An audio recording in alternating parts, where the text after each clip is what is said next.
World building is one of the fundamental principles of effective narrative design. It helps to shape everything: character motivations, the weight of their choices, and the history of the places they visit after embarking on their quest.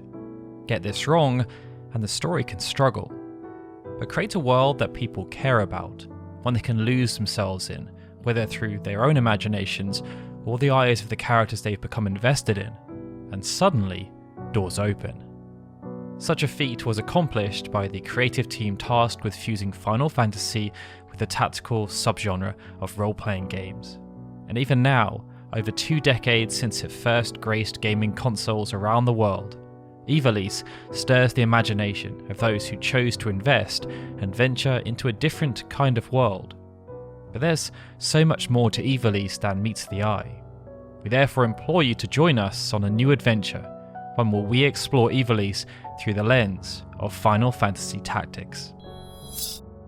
This is part 1 of a much larger series. In this part, we will explore everything pertaining to the creation of Ivalice that impacts the events of Final Fantasy Tactics, through to the exploits of Saint Ajora and the fall of the Holy Ydoran Empire.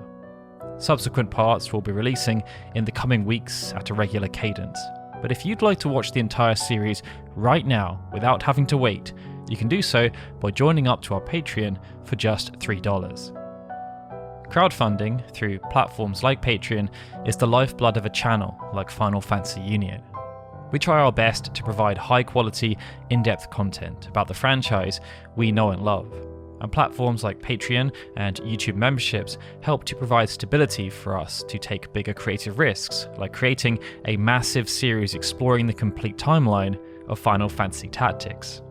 Thanks to your support, after losing my job earlier this year, I've been able to transition through to working on bigger projects like this without the massive breaks in between. This series, hopefully, will serve as a testament to the new vision for the channel and our general work ethic.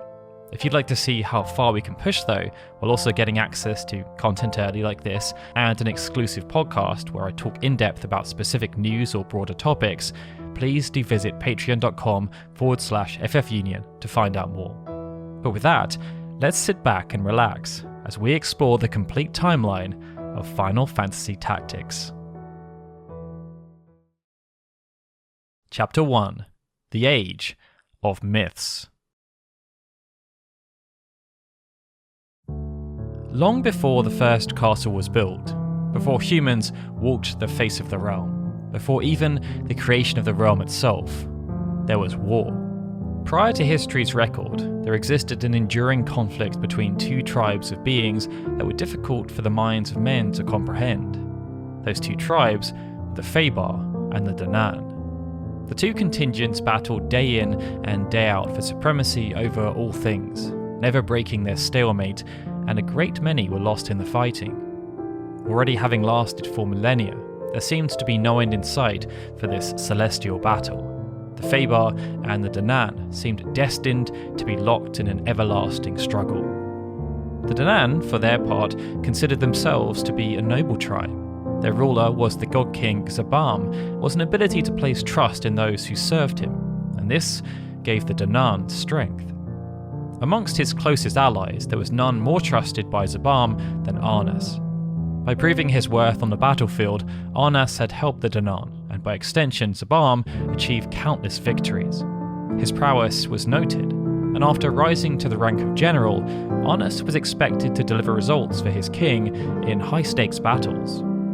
The relationship between the pair was therefore ironclad, and their bond seemed unbreakable.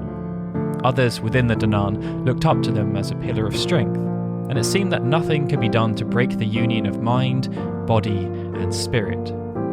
Doubt, however, is a powerful emotion, and one day the divine god Matoya came to Zabam with an upsetting prophecy. He was to be betrayed by Arnas. Zabam was distraught at this news. After everything they had been through together, it was blasphemous to even suggest that Arnas might end their friendship through an act of betrayal. But though he wished to believe that Matoya's prediction was nothing more than mere superstition, he knew all too well of the veracity of the prophet god's visions. Far too often had Matoya's words of foresight proven unnervingly accurate. And so, against his better judgment, Zabam decided to treat Matoya's prophecy with the utmost seriousness. For if it turned out to be true, their entire war effort and all the sacrifices they had made would have been for nothing. Zabam acted swiftly. Without warning, Arnis was stripped of his rank and preemptively imprisoned for a crime he had not even committed. Such a move caused discontent amongst the Danann forces, but Zabam was happy to shoulder that burden now that the supposed threat to his tribe had been dealt with. After all, who was he or anyone else to question the wise words of Matoya? But unbeknownst to Zabam, Arnis started secretly plotting his revenge from prison, vowing to bring about Zabam's ruin as retribution for the slight to his name and the subsequent embarrassment. Though exacting his revenge was difficult given his extreme disadvantage, Arnis was patient. Zabam struggled to justify his decision to the people. After all, he'd always been so willing to trust. Why not trust Arnis this time instead of some prophecy? The lack of proof or evidence meant that Arnis started to gain sympathizers. And when their numbers were large enough, they coordinated to see Arnis released from imprisonment that they still deemed to be unjust. They were successful, and now free, Arnis and his disciples went straight to Zabam's bitter rival, the Fabar. Under the guise of seeking revenge, they collectively pledged their allegiance. The Fabar and their leader, Wayaka, had been seeking the downfall of Zabam for what seemed like an eternity. The chance to join forces with Zabam's former general therefore pleased Wayaka to no end, and due to the nature of the fallout, he did not believe Arnis's defection to be some simple ruse. If anything, the situation was beyond poetic. How delightful it would be to see his ancient enemy struck down by the one he had once considered his closest and most trusted friend. And so, Arnis and his followers, those who had grown disillusioned with the rule of Zabam, joined the Fabar and Wayaka and staged a grand assault. This chain of events meant that Zabam had unknowingly fallen foul of a self-fulfilling prophecy.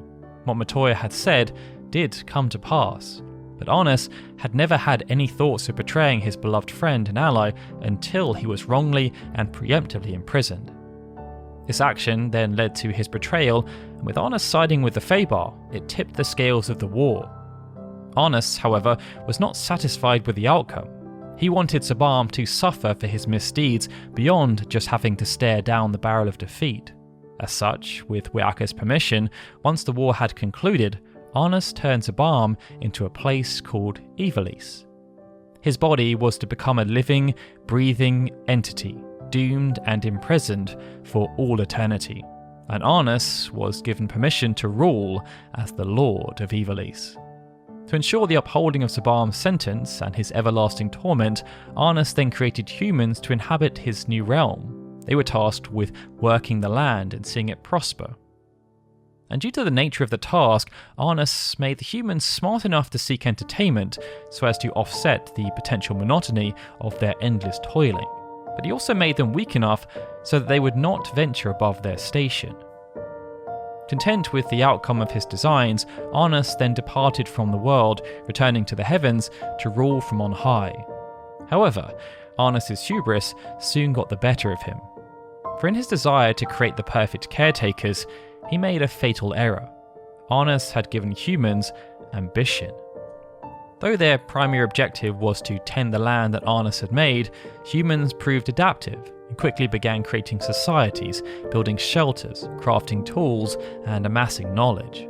Left to their devices, the humans began to overconsume, and this started to threaten the elaborate punishment Arnis had crafted for Zabam by ending his suffering prematurely.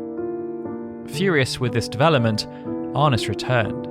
Something had to be done to keep the humans in check, but Arnis did not have the time nor interest in babysitting his new creations for eternity.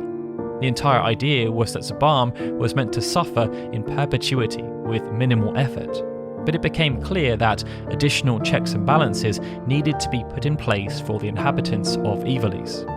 Arnis felt the only solution was therefore to create something that could fulfill this task. So he split himself in two, creating new gods in his stead, Perseus, designed to watch over the day, and Metzelus, who watched over the night. Arnus then retreated, leaving his new creations to their task. As manifestations of Arnus, Perseus and Metzelus wasted no time. But they did so in the exact same way, as of course, their time was also too important for things as trivial as administration. To that end, they created the Ecuria, a race of beings who existed beneath them. Their job was to oversee the tempering of humanity's ambitions without Perseus and Metzelus needing to be hands-on. After being created, the Ecuria set about their task. They helped to reshape the world in order to inhibit the desires of man and keep them busy. And beyond that, by acting as proxies for the will of the gods, the Ecuria set about influencing humanity, pulling the strings from the shadows and manufacturing both false successes and real failures for their new playthings. But this dynamic did not last for long. The Ecuria were able to keep humanity occupied, but it was hard work due to their unpredictability. With humanity therefore being more difficult to control than the Ecuria first realised, they felt as though the task could be better handled through a degree of automation. So, instead of doing the task set to them by Perseus and Metzelus themselves, they decided to take advantage of the power they had been granted. The Ecuria went off script. To that end, they set about creating races of their own that were designed to occupy Ivalice alongside humanity. Their objective was to add biodiversity to the environment, something they hoped would add a degree of self-regulation. Everything was carefully planned out so that humanity would be inhibited just enough, but not too much that they may struggle to survive. It was all about balance. Some examples of races created by the Ecuria were the dragons and the fairies, and each was given, like the Ecuria themselves, a specific role to play. Dragons were crafted as the apex predators of the world. They possessed both physical prowess and robust innate elemental magic. Coming in a variety of classes, from the lowly plate worms to the great dragons and fell dragons, they acted as the guardians of balance and the keeper of the land's biomes, there to keep populations in check and create the ultimate bulwark should some kind of insurrection against the Ecuria ever occur. Each was given a specific ecosystem to safeguard. This meant individual dragons, such as the elder worm, sat atop the hierarchies of the forests, jungles, and other areas, and they helped to maintain the diverse population of plants, animals, and insects. From a more support-orientated role, the fairies existed alongside the dragons. They shared in their responsibilities by using magical abilities to help Ivalice's flora and fauna prosper and propagate, there to counteract the overconsumption of humanity where required. Likewise, Reavers and Hydra functioned as lesser predators underneath the dragons and rounded out the hierarchy of the broader ecosystem, helping to control populations and provide humanity with another problem to solve. But the greatest race of beings created by the Ecuria were not the dragons or the fairies, or the Reavers or the Hydra. They were the Scions. Just as Perseus and Metzelus represented the day and night, so too did the Ecuria create two groups of Scions, the light and the dark. Though the other races created by the Ecuria were designed to act on their own accord, bringing balance to Ivalice through organic interaction, the Scions were a different beast altogether. They were created to act as an extension of the will of the Ecuria, serving as their direct authority in Ivalice. But this unique role had another aspect. Due to how complex Ivalice was becoming, the Ecuria had been required to create multiple planes of existence. With so many entities now brought into being, such a system felt necessary, as the mortal realm, where life happened for most of its inhabitants and which encompassed the majority of humanity, was no longer sufficient. The other realms were collectively known as other worlds. These planes existed within the wider concept of Ivalice, but many were obscured either completely or partially to the other races created by the Ecuria, such as the humans and the fairies. They were unable to be seen by eyes that were not meant to be seen, and unable to be touched by hands that were not meant to touch them.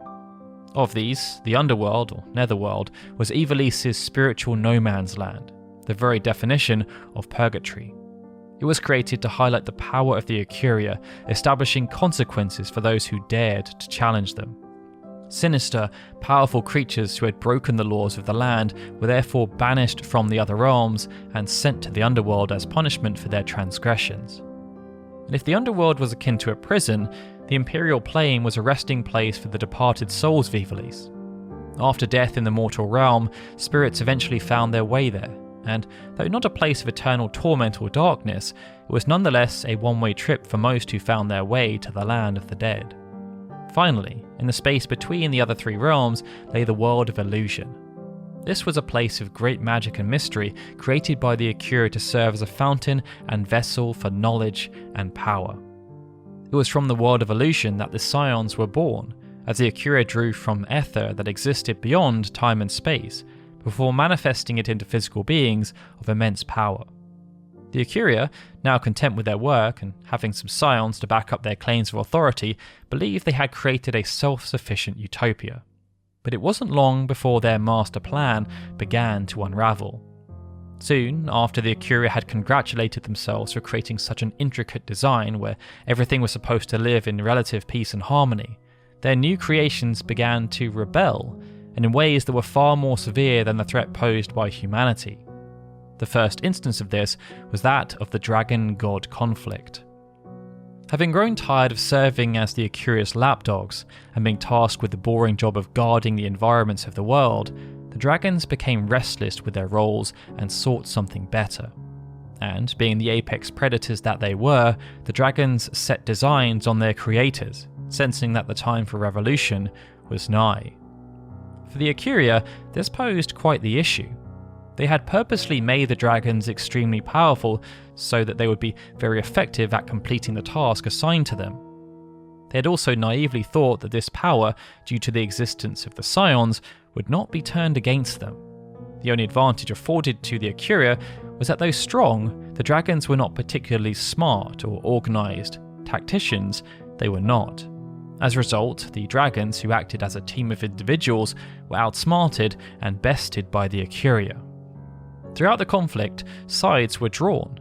The fairies, for example, supported the gods, and in the aftermath rose in standing as preferential children of the Akira.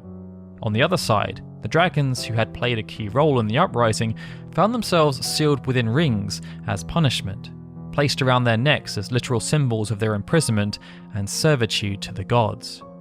These great rings inhibited their powers, such as diminishing elemental affinities or removing their power of flight, but they were still designed to provide a degree of freedom. After all, the Akira still needed some of the dragons to continue carrying out their duties. They were just to be a bit nullified. The worst offenders, however, saw themselves not only outfitted with sealed rings, but banished to the underworld for their crimes, and one prominent example was the Hellworm. Not all dragons took part in the uprising, however, opting instead to stick to their duties. These included the likes of the Elder Worm, one of the oldest dragons in Ivalice. But even they did not escape the Akira's wrath. Though rings were not used, the Akira made sure to inhibit their powers and influence in other ways. The Akira believed that the problem with the dragons had manifested by creating too many creatures of similar levels of strength. What they needed was a new creature that embodied the same objective, and this led to the introduction of an even stronger apex predator called Yzmat. It was designed to be the alpha dragon, able to keep its peers in check, and with Yzmat being a singular entity, the Akira believed that there would be no more problems with collusion, and this was an important detail. Though the dragon uprising had been quelled, the fact remained that the Akira had created a collective they had lost control of. Singular beings were much easier to marshal, and this was a lesson they learnt well. The Akira had succeeded in their first major test, but they had been fooled by their own hubris. The conflict needn't have happened.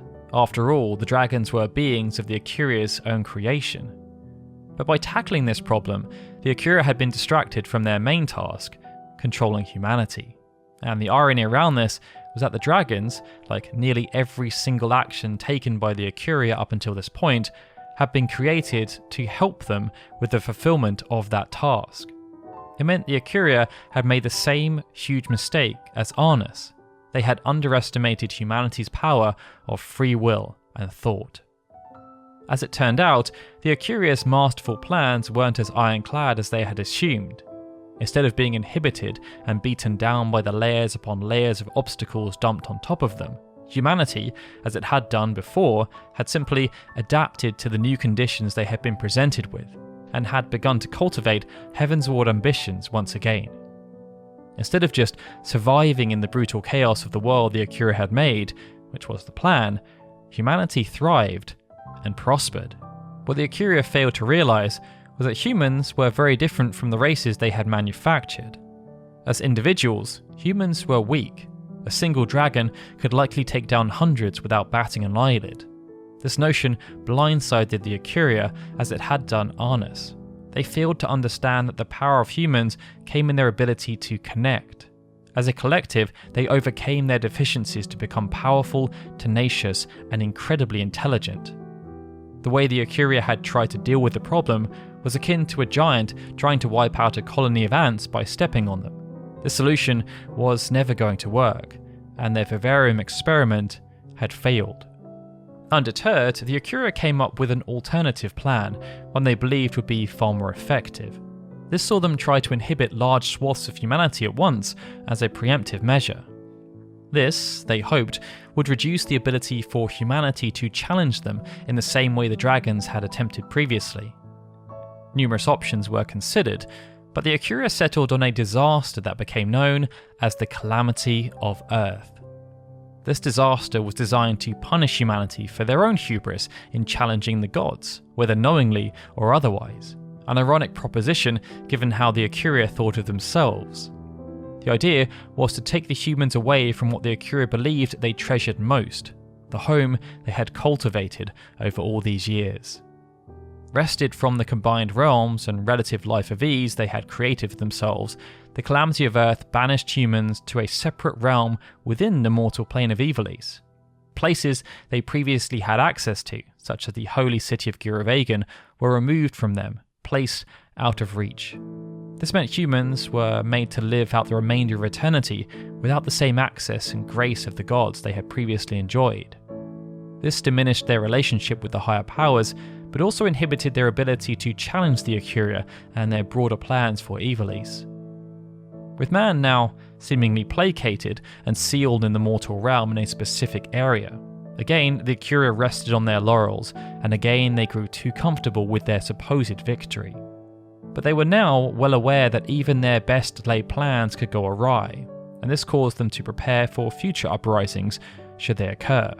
And this was where the Scions came in. Each was designed for a specific purpose, and they were to fulfill that purpose indefinitely, without any hope of reprieve. Exodus, for example, was the oldest of the Scion, created in opposition to Halmarut, the Arbiter. It was tasked with presiding over everything that Ivalice encompassed, acting as the ultimate extension of the Acuria. This meant Exodus was judge, jury, and executioner, all rolled into one. But as this role was quite broad and difficult to manage, it required the creation of other Scions to manage more specific tasks. Maetius, for example, was created by the Acuria to serve as the ruler and protector of the underworld, there to make sure all the prisoners sent there by the likes of either the Acuria or Exodus were kept in line. Each of the Scions were made to be powerful and intelligent, so as to be able to accomplish their tasks with a high degree of respect, dignity, and autonomy. But they were not infallible. Many started yearning for more, as their lives became thankless and mundane due to the sheer monotony of the tasks they had been given and the lack of fulfillment that was forthcoming. It was clear to them that the Acuria were overseers who had little care or compassion for their own creations. They were there to do a job and be thankful they even existed at all. Maetius was the first of the Scion to become aware of the thankless nature of the task at hand, something that was perhaps influenced by the company they were forced to keep. It's unclear how long it took or when it happened, but having succumbed to avarice, Maetius ended up imprisoning the powerful elemental spirit of Shiva and transmuting her into his own body. Maetius' plan was then to use this extreme power as an extension of its own in order to rebel against the Acuria. And this did give Maetius an edge, but as the rebellion was a solo effort, the Acuria were able to quell it with relative ease, and Maetius was banished to the very place he was tasked with protecting, thrown into the depths of hell, for all eternity. The next to follow a similar path was Adramelech, who was seemingly created as a direct replacement for Matthias. The Acuria did not want to repeat though, so they gave Adramelech more power and more authority, hoping it would quell any insecurities that may exist. But this ended up backfiring as the Scion was too effective at its role. Instead of quieting the underworld and bringing its inhabitants to order, Adramelech bent their wills and turned them into his followers. With a small army by its side, Adramelech then sought to challenge the Acuria, just like Matthias had done so before, but he too was found wanting. And just like Matthias, Adramelech was defeated and punished for his insubordination. These isolated rebellions were an annoyance for the Acuria, but they had somewhat expected them due to the nature of the Scions. What they did not expect, however, was for their most powerful creations to start joining forces in a meaningful way.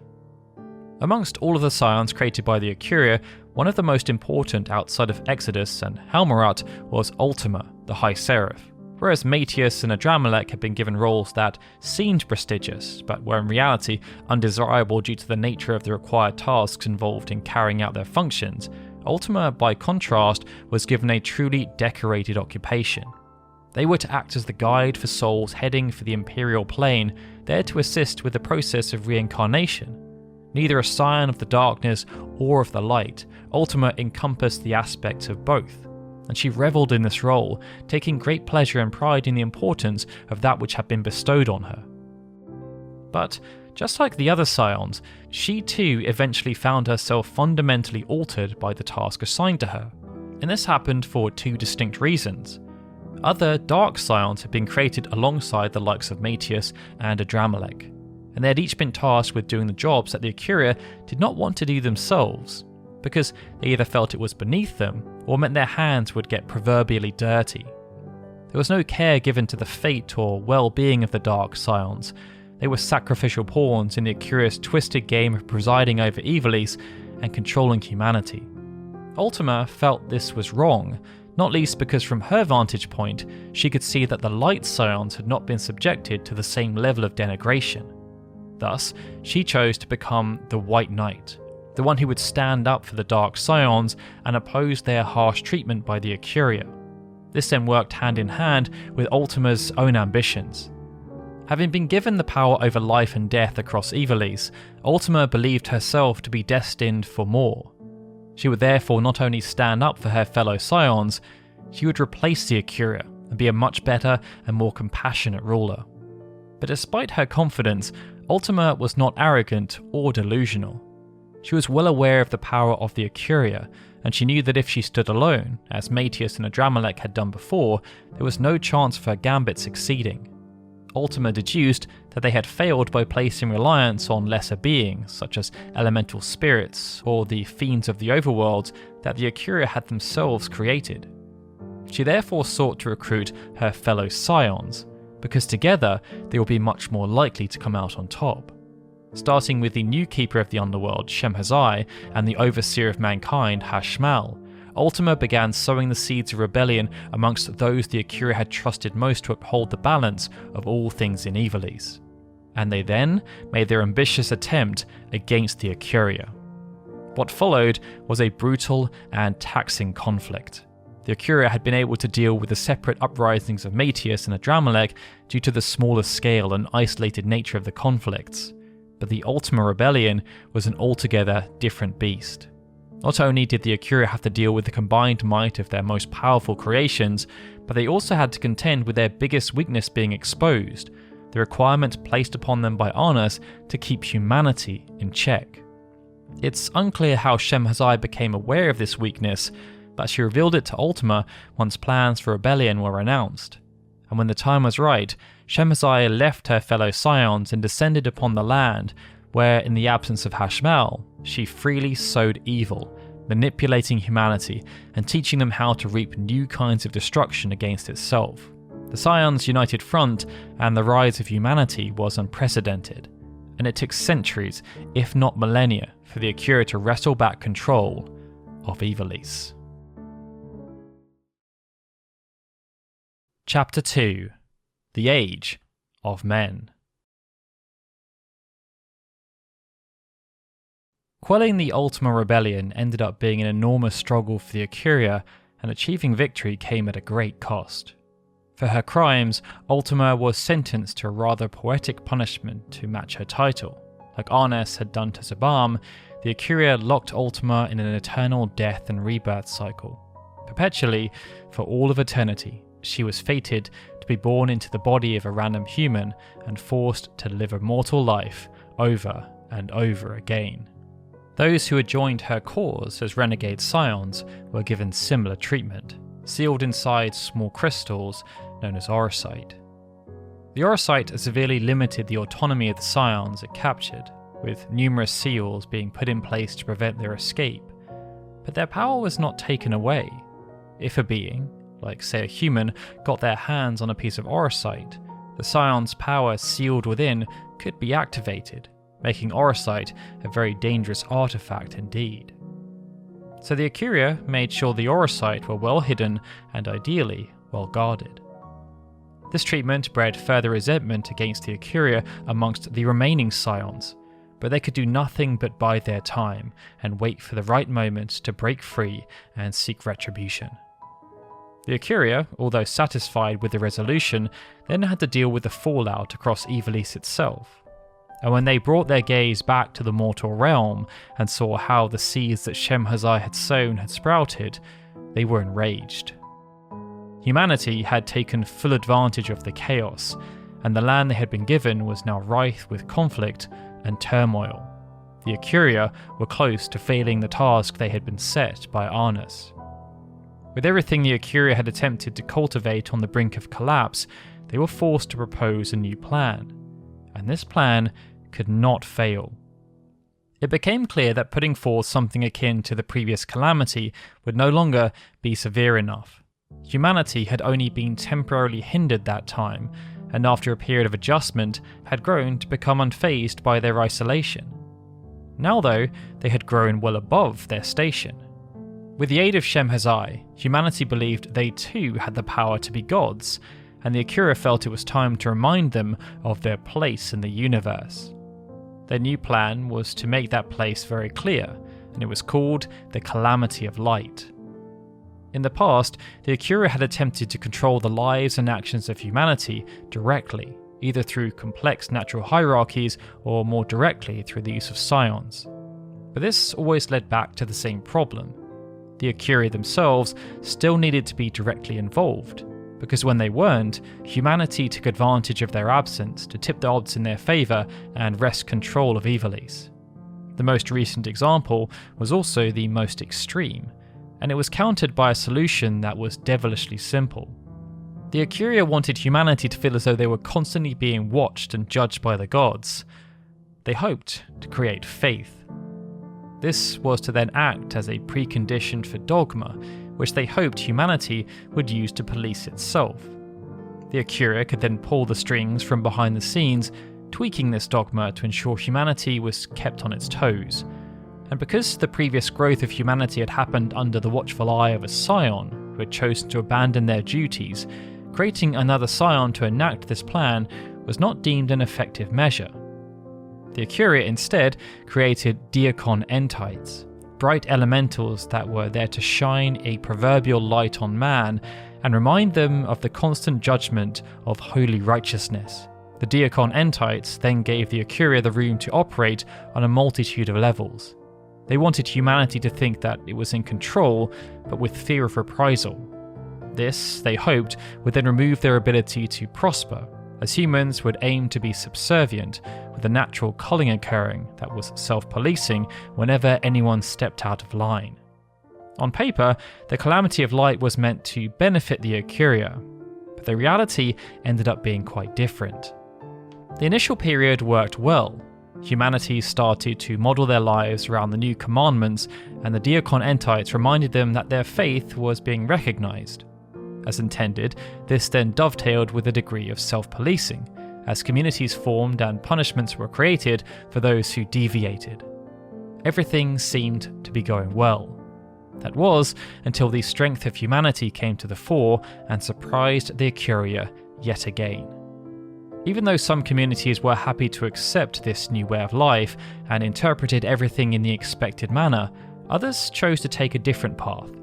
Some opted to interpret everything in more extreme or less extreme ways, with some communities even opting to just not partake. They didn't care about what the Diakonentites represented. These deviations then led to conflict, as each group felt they were correct in their interpretation, or indeed lack of interpretation. And over the next few decades, as specific schools of thought grew and became more prevalent, these small communities also grew as people rallied around specific ideologies and beliefs. Unlike before, where humanity were attempting to survive against the new creatures created by the Ikuria, or were corrupted by Shem-Hazai into delving into their darker emotions such as greed, humanity was now competing against each other based on inherent beliefs. During this period, only the most cunning and powerful communities survived. The Ikuria had unknowingly created an extreme interpretation of survival of the fittest, and it was all based around religion. Despite their best efforts, they had only served to make humanity a greater threat than they ever were before. This result dismayed the Ikuria. How could such a well thought out plan backfire in such a catastrophic manner?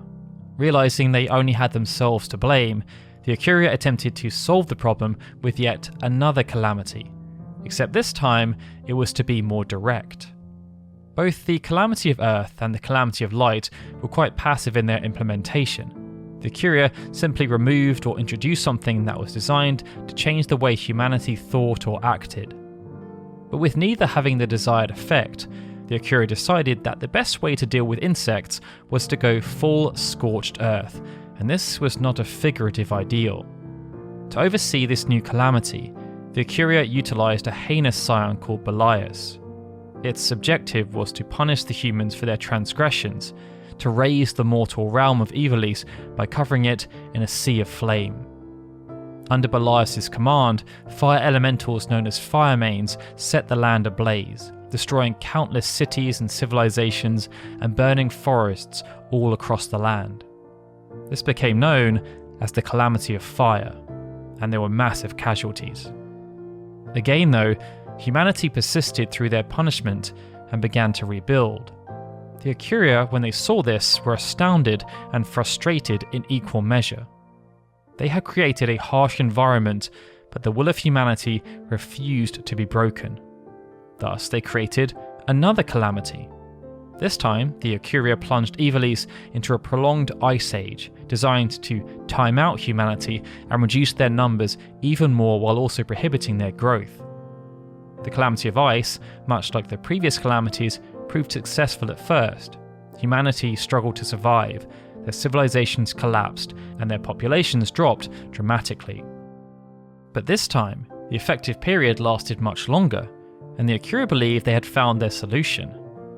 With Ivalice effectively on pause, they were then able to leave the mortal realm to focus on the other worlds, as they were confident that when they returned their attention back to the mortal realm, things would be more or less as they left them. This lasted for a period of nearly 1,000 years, and their assertion proved to be true until it didn't. Almost as if an act of defiance from the land itself, as though willed by Zabam, Mount Golg erupted unexpectedly, and the glaciers that covered Ivalice began to melt as the climate heated up again. Humanity was able to rebuild and continue their conquest of Ivalice, now more hardy than ever before. Once again, the Ikuria found themselves in the same situation. How could they possibly reign over this ever-tenacious invention of Arnus? After much deliberation, they concluded that past attempts to control humanity were more of temporary inconveniences than lasting solutions. So they began to plan more extreme solutions that the land itself could not undo.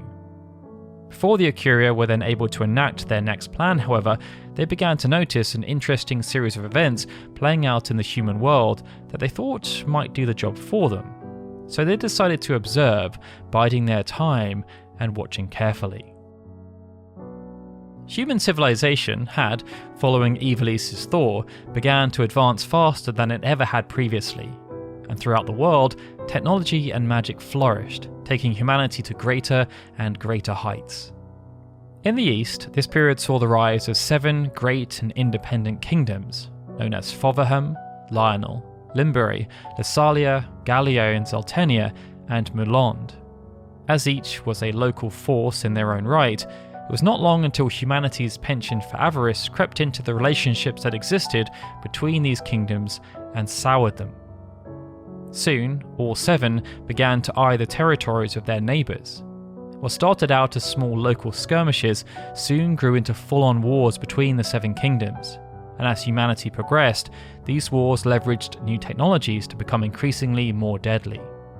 Several centuries passed, and what felt like endless battles resulted in no lasting victories. Nobody had the strength and conviction to do what needed to be done. That was until a new king ascended to the throne of Mulond with great ambitions. He was not driven simply by expansion. He was instead driven by a plan to secure peace, to stop the endless fighting. But to do this, he would need to unite the 7 kingdoms under a single banner. Convinced that this was the only way to end the centuries of war, the king thus began pouring resources into anything that might bring him the outcome he so desired.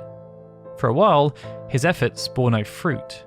But then, by chance, an answer to his problems appeared in the most peculiar of forms. Knowing that he stood little chance in the current arms race against the other kingdoms, the King of Mulond had begun to look into ways to magically skew the odds in his favour. And what his research returned was akin to bringing a gun to a knife fight. Dabbling in arcane, forbidden magic that had long been thought lost, the King of Mulond gained the ability to summon a demon from the netherworld, Ivalice's spiritual no man's land that humanity was believed to have been disconnected from. After careful preparation, the plan was executed, and the demon was summoned. But an immediate issue arose. The King of Mulond assumed the demon was to be subservient to whomever summoned it, but it became clear, very quickly, that the demon had no intention of listening to the commands of a pathetic human.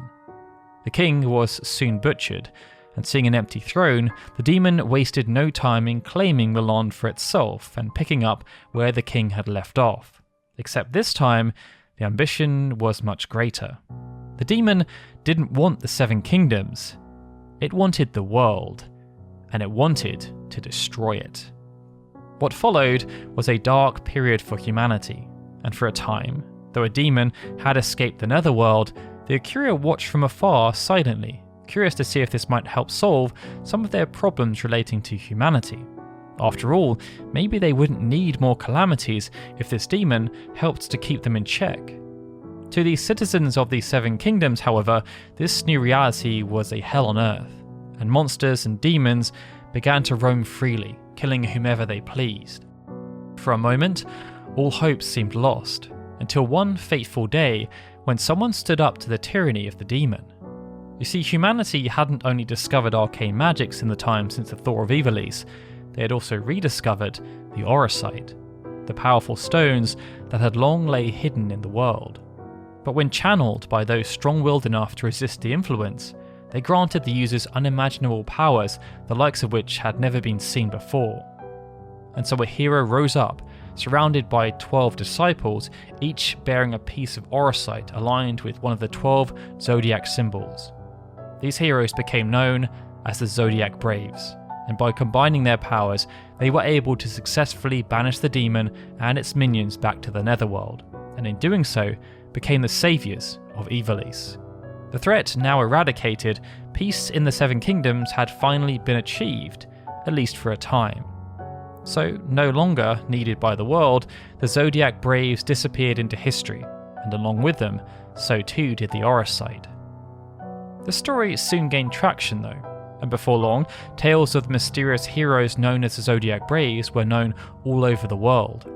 Humanity had avoided another disaster, and the actions of the Zodiac Braves had caught the attention of the Akuria. With the failure of the demons to keep the humans in check, and concerned by this new power the humans had access to, the Akuria returned to preparing contingencies, and as they did, humanity flourished even more, now creating great technologies that harnessed the wind and allowed industry to propagate and destroy the ecology of Ivalice. so the Akuria enacted the Calamity of Wind to target these advancements. They wanted to strip humanity of the gift of wind, seeking to throw a large wrench into the spokes of the technology the humans had created and subsequently started to pollute the world of Ivalice with. Following the events of the Zodiac Braves and the Demon, this pollution had become an even bigger concern for the Akuria than humanity itself, as it had accelerated the degradation of the land more than had been intended. And this threatened to bring an abrupt end to Zabarm's eternal punishment if left unchecked. They were therefore pleased that the Calamity of Wind seemed to be a success. But once more, it did not take long for the inventiveness of humanity to shine through. They built newer technologies that polluted even more than before without requiring the wind, outsmarting the arrogant Akuria yet again. By this time, the patience of the Akuria was wearing very thin. They needed a lasting solution to the problem humanity presented, and with their next calamity, the Akuria were sure they had finally cracked the code. This led to the creation of the Calamity of Water. As humanity's pollution had continued to spread, it could no longer be ignored, and the Akuria needed a means of cleansing the land.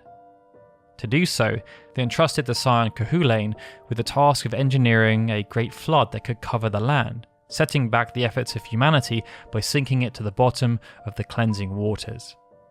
Like the other calamities, the Calamity of Water was again extremely successful at first. Many civilizations in Ivalice were devastated as a result of Kahulain's flood, and much of the knowledge of technology and magic were lost to time, setting humanity back. Once again, however, the Calamity of Water didn't quite go as planned. For the second part of the calamity, Kahulain was meant to absorb all the pollution of humanity into itself. But this created an unfortunate byproduct, as Kahulain became corrupted and twisted by the impurities it was sent to take care of. The issue posed by this development was not obvious to the Akuria at first, as it simply appeared as though Kahulain had excelled in its task. But as the floodwaters receded and humanity began to bounce back, it quickly became apparent that something had gone awry. Kahulain had morphed into something else, a deity of pestilence. It now acted as an incubator for terrible diseases that threatened humanity beyond the extent of the original plan. These diseases spread far and wide, and the already suffering populations of Ivalice were hurt even more, as the humans had no defense against this new kind of threat. This was a problem for the Akuria. The Calamity of Water had been successful in reducing both the pollution of the world and the human populations. But the diseases spread by Kahulain were too effective, and the populations were being culled too quickly. The Akuria had simply needed the progress of humanity to be limited while enacting a soft reset of the land itself, but they did not want to outright annihilate humanity. This meant there was little recourse but to try and fix the problem they had created. It just wasn't simple. And while the Akuria toiled away trying to find that solution, life on Ivalice continued as humanity attempted to overcome this latest struggle. In the ages that followed, many a kingdom rose and fell, and this was due, in large part, to the lingering effects of Kahulain's pestilence. The kingdom of Eudora was once such a kingdom that rose to prominence during the aftermath of the Calamity of Water, and for a lengthy period enjoyed its time in the sun. Growing large enough to cover a good portion of Ivalice, its people prospered, and though illnesses were present, for the most part, its people lived in a relative state of prosperity. However, this was not to last. Eventually, an illness known as smallpox, a disease more deadly than any that had come before it, arose and devastated the people of Eudora. Though the smallpox epidemic did not wipe Eudora out, it did weaken its position in the world, making it more prone to attacks from the other kingdoms that were vying for the prominence it held. To make matters worse, another disease called Ebola soon took smallpox's place, wreaking havoc throughout the kingdom and weakening it even further. As a result of this 1-2 punch of epidemics, the kingdom of Ronka saw an opportunity to surpass its old rival in influence and power and began to press its advantage. Hanging on by a thread in nearly every measurable way, Eudora was on life support, as its territories were just one more run of bad luck away from falling to the rising star of the Ronkan Empire. And as had seemed to be the lot of humans in Ivalice, this bad luck was destined to continue, as yet another epidemic hit the severely injured Eudora, this time taking the form of measles. The third plague proved to be the final nail in the coffin for Eudora. As with this latest epidemic, it was no longer able to hold on to its territory or people, and the Roncan Empire overtook them once and for all, assuming control of all former Ydoran territory. For a moment, it seemed that Ronca was incapable of failure, and that this new world order would persist. But as was always the case with Ivalice, sometimes the wheel of fortune spun faster than one assumed, and those on top quickly found themselves at the bottom again. Out of the disease-ridden and smouldering remains of Eudora, a new empire was forming, slowly but surely, and it was doing so alongside a newer power. These two entities came to be known as the Holy Ydoran Empire and the Palamecian Empire, and both quickly grew to become important civilizations in Ivalice. Unfortunately, both empires also came about around the same time as the fourth major epidemic caused by Cahulain's pestilence, the bubonic plague. Spread by vermin and then quickly from host to host, the plague ravaged the entire world and seemed to bypass all the conventions of medicine that had previously been established to combat the epidemics of the past. As a result, again, many people died. But this time, civilization persisted through sheer will and a shared knowledge of reducing the spread of disease through quarantine. Throughout all of this, the Akura were still at a loss with regards to the illnesses that plagued humanity. But after a while, they came to appreciate how effective they were at culling the population, appearing at just the right cadence and killing just the right amount of people. It meant the initial failure of Cahulain ended up being seen as a success, as it did a better job of achieving the Akura's objectives than any of their previous calamities. But as a result, this era of Ivalice's history was a tumultuous time. Whereas many of the previous calamities had been singular issues, disease was persistent. It seemed like there was no help, divine or otherwise, coming to aid them in their struggles to survive, resulting in many looking far and wide for any sort of sign or direction through the darkness that was consuming them. And it was during this dark period that Ivalice saw many of its denizens turn not only to organised religion for answers, as many had done in the past following the Calamity of Light, but to prophets and seers. The Calamity of Light was being combined with the Calamity of Pestilence, and it led to the birth of extremism. Chapter 3. The Saint known as Ajora.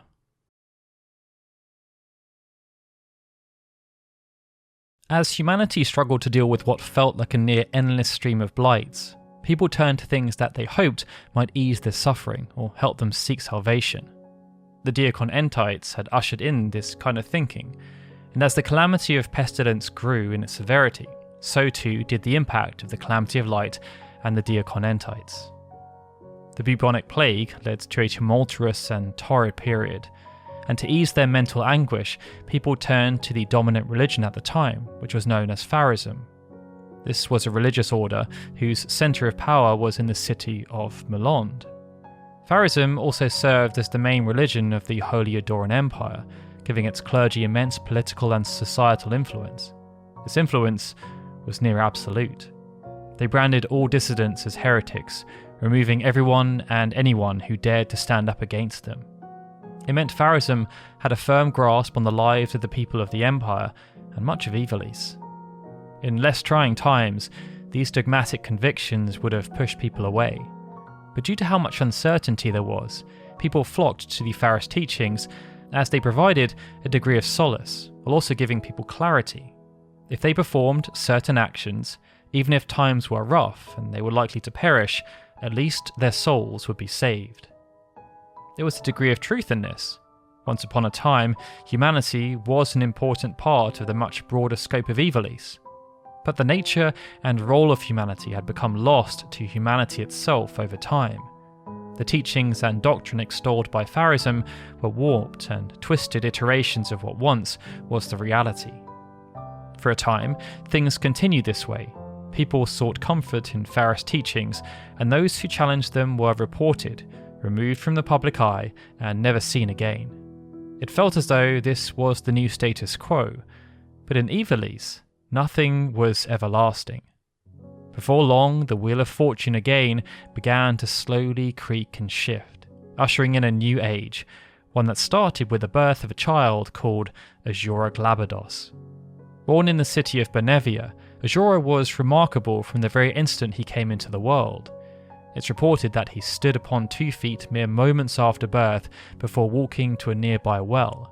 Ajora then proceeded to speak, informing the people that the well was poisoned and was to be the origin point of a future plague. The peculiarity and strangeness of this event was not lost on those present that day.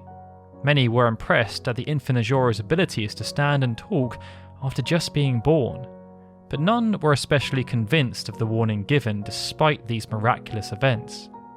After all, how could anyone come to know such a thing, let alone a newborn child who knew nothing of the wider world? But they soon came to be convinced of Ajora's knack for prognostication. As it turned out, years later, a plague did ravage the Holy Ydoran Empire, and the well, as Ajora had predicted, served as the source of the contamination. The survivors who remembered the used warnings then began to believe that Ajora was a messiah of sorts, sent to deliver them from the evils of the world as a child of the gods. And this gave Ajora a platform. He was henceforth recognised as a prophet. Though modest at first, as he aged, Ajora began to preach more and more, ever expanding his influence and following. His teachings brought comfort to many and attracted people from far and wide who wished to hear his sermons. At first, the Church of Pharism paid little attention. They believed Ajora was actually quite amusing and of no real consequence, just like many others who had attempted to challenge their teachings before. But as the attention grew, Ajora started to become a thorn in the side of the church. His standing amongst the people then made action difficult. They had missed their initial window to deal with the threat. The church therefore had to bide their time and keep a close watch on the young prophet's actions. They had hoped that people would see him for the liar he surely was and come back to the church, like so many people had done so before when false prophets were exposed. That would have then given them the opportunity to persecute Ajora according to the will of the people, as blasphemers were not to be tolerated. But Ajora continued to teach, and his following continued to grow. The church, for their part, were forced to continue to watch, remaining passive. But things changed when Ajora was about 20 years old. His sermons and lectures started to adapt, and they became more singular in their focus. The new topic was paradise, and this was the reason for the church's shift. The prospect of a world without suffering, where everyone had exactly what they needed and there was no fear, was what everyone wanted to hear. After all, life in Ivalice was hard. The church had profited on those hardships. To exist, they needed the people who were suffering to believe that their teachings were the only path to salvation. But Ajora was now promising an alternative path, and due to his previous actions, people were willing to believe what he had to say. This then posed a huge problem for the church, as they were the ones who risked being exposed, because even if Ajora was a phony, it was all about perception. They had enjoyed their spiritual monopoly over the people of Ivalice and were no longer willing to tolerate someone promising them a better life than they could ever offer. After deciding that enough was enough, the Church of Pharism upgraded their concern from passive to active, and this meant enacting plans to either reduce or eliminate Ajora's influence completely, lest he rise up and challenge them with his ever-expanding army of supporters. To aid in this plan, the church sought the help of their close ally, the Holy Ydoran Empire. The two powers had coexisted for some time, with the church acting as the spiritual and community body, and the empire there to rule and handle other administrative tasks such as the collection of taxes and the running of the military. Together, they staged an intervention, and Ajora was branded a heretic and a traitor to both the church and the empire. But even though that was his public status, and the sentiment of some citizens was affected, little changed in reality. And this was because Ajora, as it turned out, was not an easy person to track down. He had long been concerned about running afoul of the church, and had numerous safeguards in place should the wrong people ever come looking for him. And through his now vast network of supporters and disciples, Ajora was able to blend into his surroundings and hide in plain sight, at least for a time. Security was difficult, however. With so many followers, it was impossible to trust everyone, and no matter how many followers he had, the church still had more, and they were also much more powerful. In the end, one of Ajora's closest supporters, Germanique, was the one to betray him. He had wanted to believe Ajora, but after the church's declaration, Germanique became frightened at how serious the situation surrounding his preaching had become. Fearing only further escalation, Germanique revealed to the church the location of Ajora's secret hideout, and he was quickly captured following a brief skirmish. Wasting no time, Ajora was sentenced to death and publicly executed at the Golgotha gallows. Everything had played out just as the church had predicted. Ajora was just another example to those who thought to preach against the church in supposed heresy. Following the death of Ajora, the Church of Pharism and the Holy Ydoran Empire assumed their issue had been dealt with. But beneath the surface, resentment started to brew, and the church's fortunes were about to drastically shift in unexpected ways. Not long after Ajora's execution, a massive tidal wave struck the city of Milan. It destroyed the seat of the Church of Pharism and killed an immeasurable number of citizens within the empire. To the followers of Ajora, this was nothing short of divine retribution for the slaying of the so-called messenger of the gods. And despite their prophet no longer being amongst the living, Ajora's teachings were thrust into the spotlight by those who were now convinced of his legitimacy. With its seat of power also lost, the Church of Pharism was now in disarray. They struggled to control public sentiment that was spreading against them, and day after day, while the number of Ajoran supporters grew, theirs started to dwindle. They had sought to destroy Ajora's influence by executing him, but due to how long they had waited, their actions had created the perfect situation for Ajora to become a martyr. And in the chaos following his death, a new church rose to prominence. It was called the Church of Glabados, and it was established to honour Ajora's name and carry on his teachings. This then helped those who were seeking answers in a time of chaos. But unbeknownst to those poor people, and indeed those who sought power at the head of the Church of Pharism, they had been played. While on the surface it all seemed as though Ajora really was a divine figure, the truth was quite different. Because though Ajora was indeed an impressive figure who was capable of great feats beyond those of an ordinary human, he was not quite the prophet or proposed son of the gods he had been made out to be. The human, named Ajora, did indeed live, but what the people saw was simply a husk or a host for something much more powerful, the High Seraph, Ultima.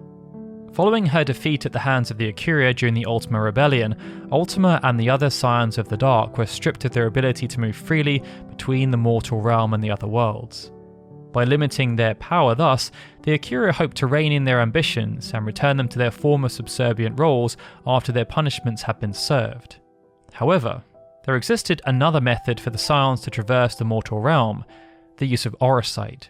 These were connected to the myths and legends of the Zodiac Braves, but the 13 pieces of Orosite were not only powerful relics, they were also capable of channeling the Scions into the mortal realm. But they needed human vessels to do so, as without them, they were simply no more than shiny rocks. Useless to the Scions of Dark laying in the ground, when Ultima inhibited her human host, she hoped to use her knowledge to set about a chain reaction. For she had figured out how to break free of the Ecuria's mortal prison. The plan was simple. Get the Orosite into the hands of human vessels that were strong enough, and then free the Scions from their shackles. And once they were free at her side, they would challenge the Ecuria yet again, escape their grasp, and control their own destinies. At first, collecting the Orosite seemed quite easy. After all, the stones had gathered quite a legend surrounding them. Ajora had sought to gain followers with the hopes of using them to hunt down the stones before then using them to free the Scions. But unfortunately for Ultima, even though some of the Orosite were obtained, her plans as Ajora were rendered null and void. Germanique, seen as a traitor to Ajora's followers, had observed Ajora's actions closely and witnessed acts of sabotage and subterfuge. Despite Ajora attempting to justify these actions, they made Germanique feel uneasy. With his limited knowledge, he came to believe that Ajora was not the son of the gods, but simply a spy from an opposition kingdom. And when he was approached by the Holy Ydoran Empire to act as a spy himself and betray Ajora, he did so knowing nothing of Ultima's greater plot. Ironically, Germanique had tried to do what was right, and had inadvertently saved Ivalice from Ultima's true intentions, albeit for a time. But in a twisted way, it turned out that the wider followers of Ajora were also correct about his origins. Melon's destruction did indeed come through divine retribution for Ajora's death. Through the Orosite that Ajora had already located, the Scions of the Dark, now operating under the title of Lucavi, had destroyed Melon for interrupting Ultima's plans. After all, without Ultima, they would be unable to break free from their Orosite prisons, and they therefore needed to wait until she was reborn into a new vessel.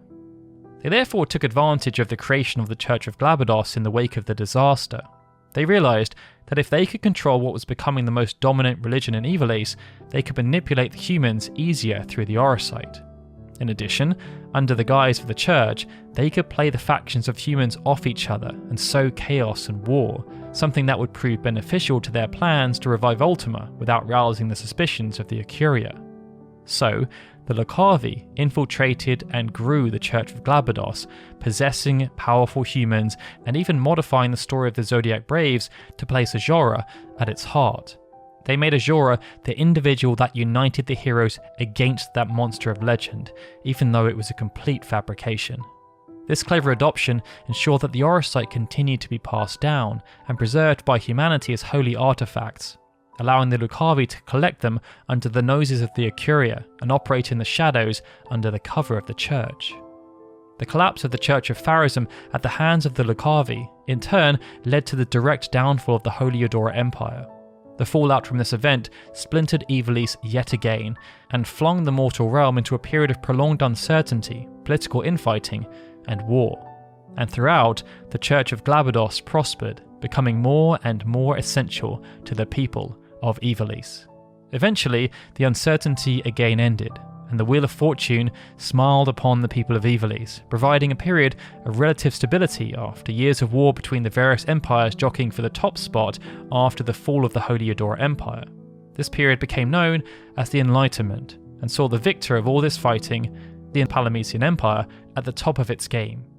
But just as was the case over the course of the history of Ivalice, a human empire being at the top of the world could only mean that disaster lurked around the corner, and this time it was to be no different.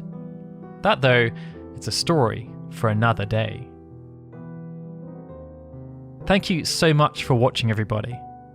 My name is Darryl, and this has been the complete, unabridged timeline of Final Fantasy Tactics, Part 1. Hopefully, as you watched through the video, you found some interesting nuggets of information that perhaps you didn't know before. If you did, then please consider showing us how much you appreciate the effort we put into creating this kind of content by giving the video a like, because in truth, any interactions you make really do help the channel out. As mentioned at the top, if you'd also like to continue watching the remainder of the series right now, you can do so by joining our Patreon for the cost of a cup of coffee. If not, then that's perfectly fine. We're aiming to release part 2 in a few weeks. A big thank you needs to be extended to Mark Choi, the Ivor Novello-nominated composer of Empire of the Ants, who was commissioned to provide some sublime arrangements for this video. For those who are interested in further listening, we should be releasing the full playlist to Spotify and other streaming platforms in the coming months. We'd also like to thank the likes of Benjamin Snow, Chris M. Walker, Christopher Gardner, Clever Chavez, EXP Required on YouTube, Gregory and Stephen, who are super special Onion Knight supporters on Patreon, and everyone else who supports us via crowdfunding platforms. Without your kind support, this channel would be very hard to maintain. Alright everyone, with that, this is Darryl signing out. I'll see you all again soon for more Final Fantasy goodness.